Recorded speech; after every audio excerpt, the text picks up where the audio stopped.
né? Quando a gente compara a receita do Santa Cruz com 2018 ou a receita com 2014, a gente vê que cotas de transmissão foram um negócio que foi um pouco melhor, né? E o Match Day cumprindo lá a sua função histórica, né? Que esse ano, como eu já disse para vocês, será prejudicada, né?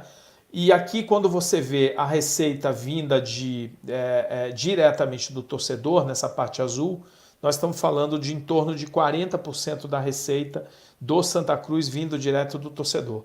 Venda de jogador, isso aqui realmente é um número que é muito baixo, né? Não dá efetivamente para você praticar o futebol profissional de alto nível no Brasil sem ter um investimento que venha da venda de jogador. A venda de jogador é um excedente que o futebol brasileiro proporciona, né? O Brasil é um país que tem 1.620 jogadores disputando os campeonatos mundiais, né? Os campeonatos mundo afora, 75% deles jogando em primeiras divisões, né?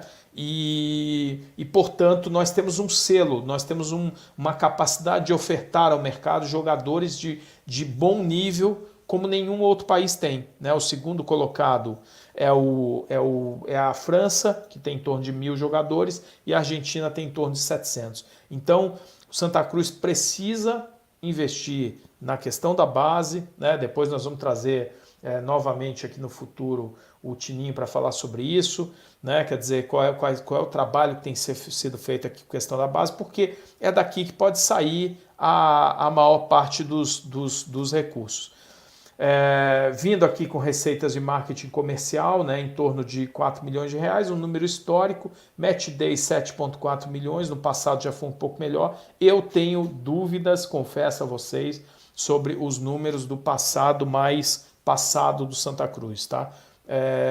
São balanços que não eram muito abertos, a gente tinha dificuldade para conseguir informação até mesmo com o clube, então eu tenho até um pouco, não consigo ter muita confiança nos dados lá de trás, por isso que a gente fica satisfeito com o nível de disclosure que a gente vê nesse ano, né? Que é uma coisa importante. 2016 foi um ano de receitas extraordinárias, 22 milhões de reais, que foram, né, quer dizer, totalmente fora da curva, né? Quando a gente vai para futebol, despesas com futebol na ordem de 11 milhões de reais, né? O clube precisa efetivamente investir no futebol, né?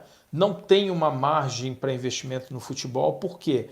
Porque efetivamente o clube está com uma pressão de caixa, tem um endividamento importante, tem pressão de credores, né? Tem a questão do Covid que é muito pesada, né? Então, obviamente que isso complica bastante a receita. Resultado do exercício, como você vê, por um bom período aí o Santa Cruz tem tido resultados negativos.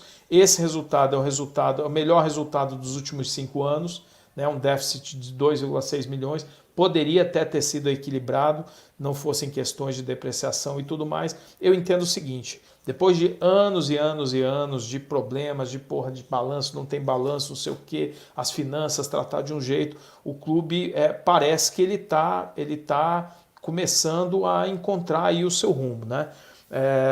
Volto a dizer de novo, é preciso sair da Série C. Ah, porque a Série C... Não, é preciso sair da Série C por causa de grana, tá? Tem clubes muito relevantes na Série C lá, tem o Remo, tem o Náutico estava lá, o Fortaleza estava aí há pouco tempo atrás, o Bahia andou por ali, o Fluminense andou por ali, o Cruzeiro que se cuide, né? Então a Série C faz parte das séries importantes do futebol brasileiro, mas o Santa Cruz precisa sair daí. Por quê? Porque não tem dinheiro, né? A Série C é muito complicada do ponto de vista financeiro, então o Santa Cruz realmente precisa fazer um trabalho para sair disso. Endividamento, de novo, a gente olha para o endividamento desses anos de 2015 a 2017, nossa, que beleza, né? Não confio.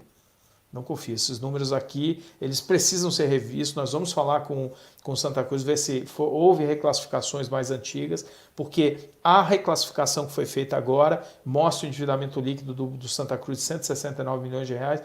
Porra, Fernando, que endividamento líquido absurdo, não sei o quê. Para um clube de Série C, sim. Agora, o Santa Cruz precisa mudar de divisão. Sabe por quê? Porque é o seguinte, na Série C, você vai ter uma receita para o pote do Santa Cruz, 20, 25 milhões. Esse nível de endividamento é muito alto para um clube com esse tipo de receita.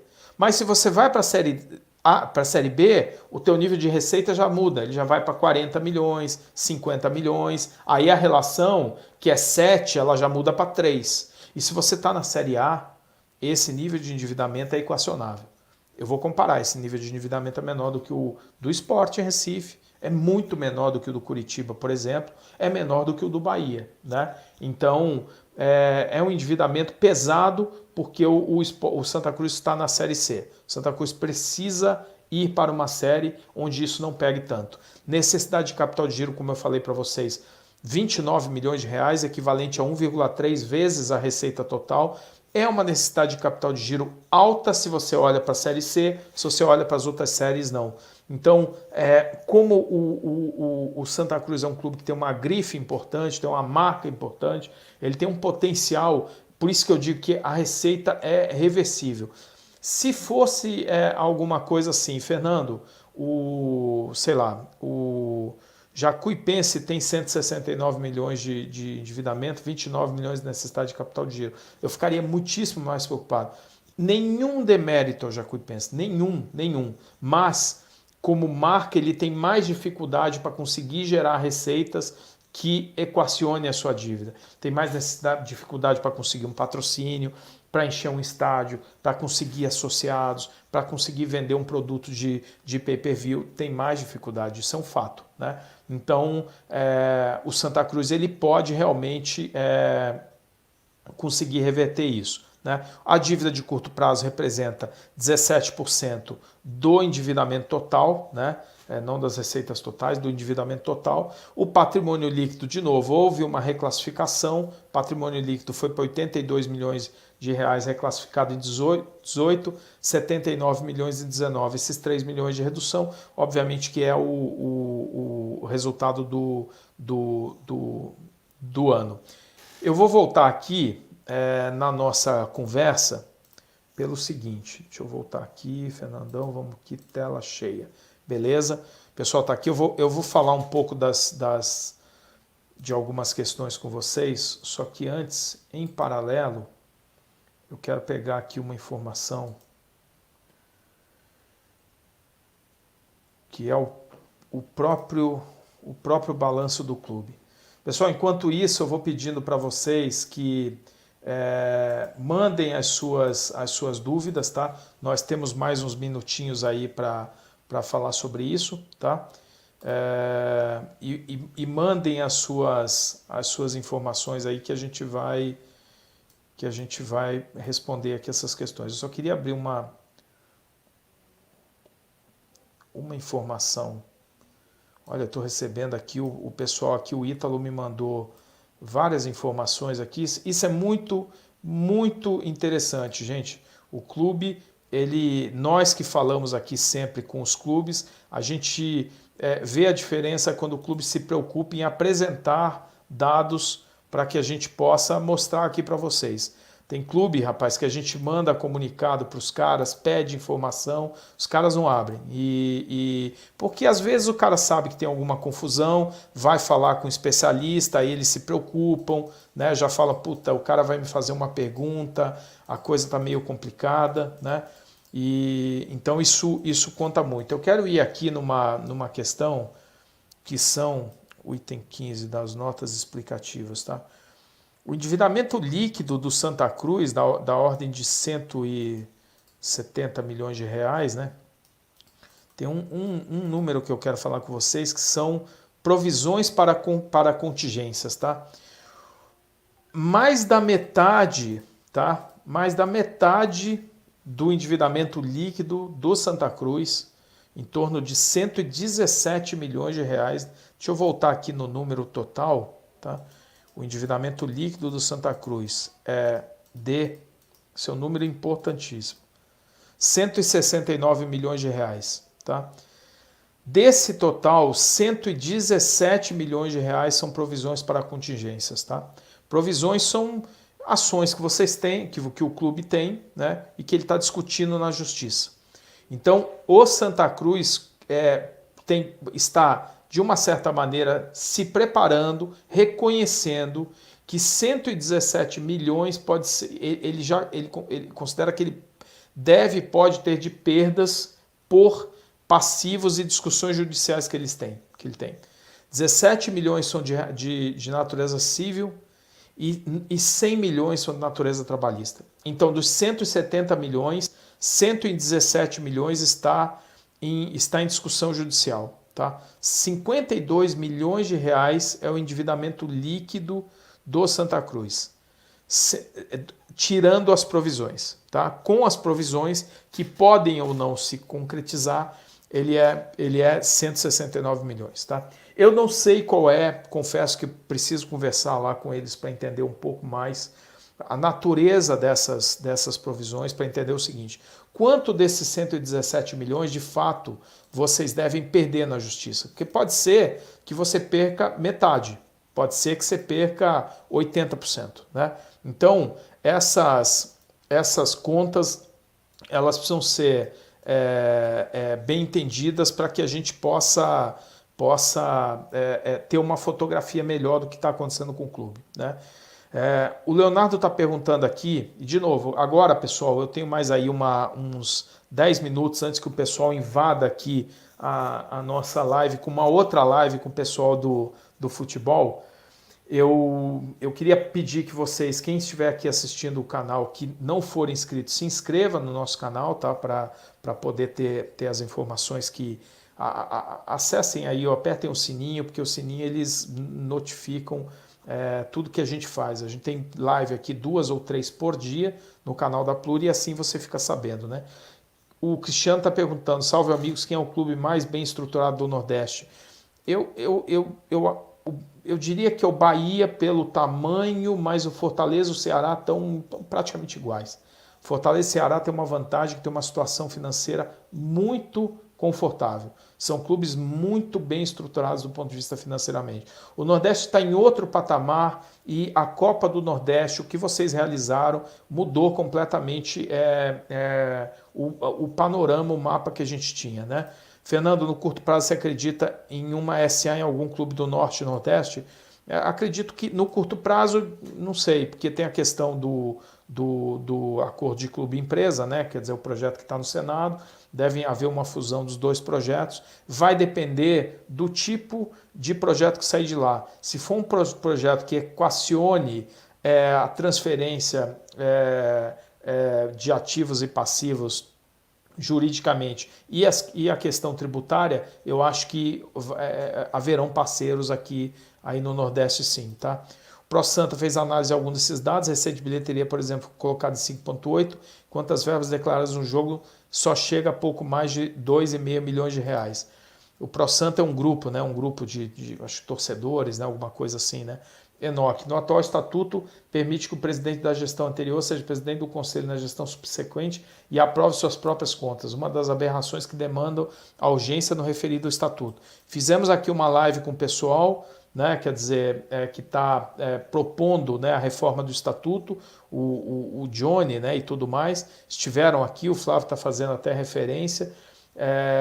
Acho um pleito bem razoável aí do clube que efetivamente possa fazer essa mudança. O Reinan está perguntando se tem a capacidade de chegar igual ao do Flamengo.